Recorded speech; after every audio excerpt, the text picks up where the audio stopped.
I did a bunch of touring, made a few albums, and had a good time with that until COVID shut us down. Yeah. Shut a lot of things down, didn't it? Sure did.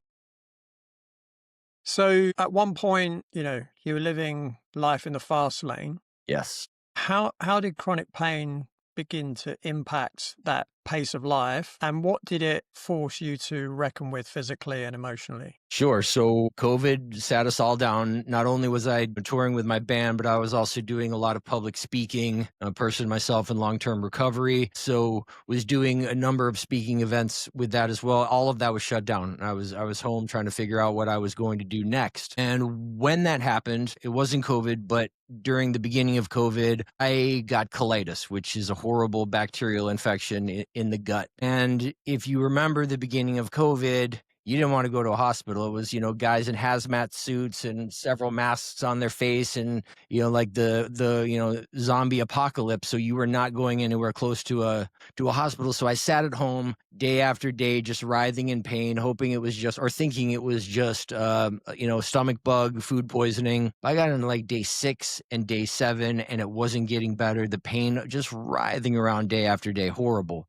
So eventually I went to the urgent care in my neighborhood. They said, get to the emergency room immediately. I went there. They kept me overnight. They treated me for colitis, which, is a round of massive, very, very strong,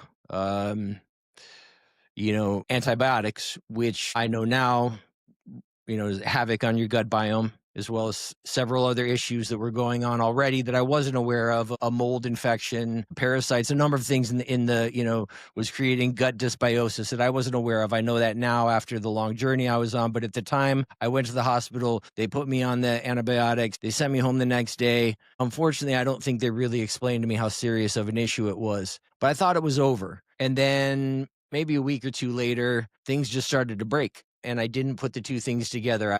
I pulled my Achilles heel, just horribly. Never anything like that. Put me in a walking boot. I had to walk a little bit funny. That caused this massive pain in my hip that wouldn't go away. So I have this inflammation in my Achilles, inflammation in my hip. All of a sudden, my back, I'd always had some back pain, but it was always manageable. All of a sudden, my back stiffness all of a sudden, just one thing after another is becoming inflamed, feeling pulled, and I have no idea why all of these injuries are happening. 6 months earlier, I'm traveling the country, jumping around on stage every night, having a good time, and all of a sudden I'm on the treadmill and I pull, one thing after another is falling apart. Thanks for watching this video, and don't forget to like and subscribe to the channel.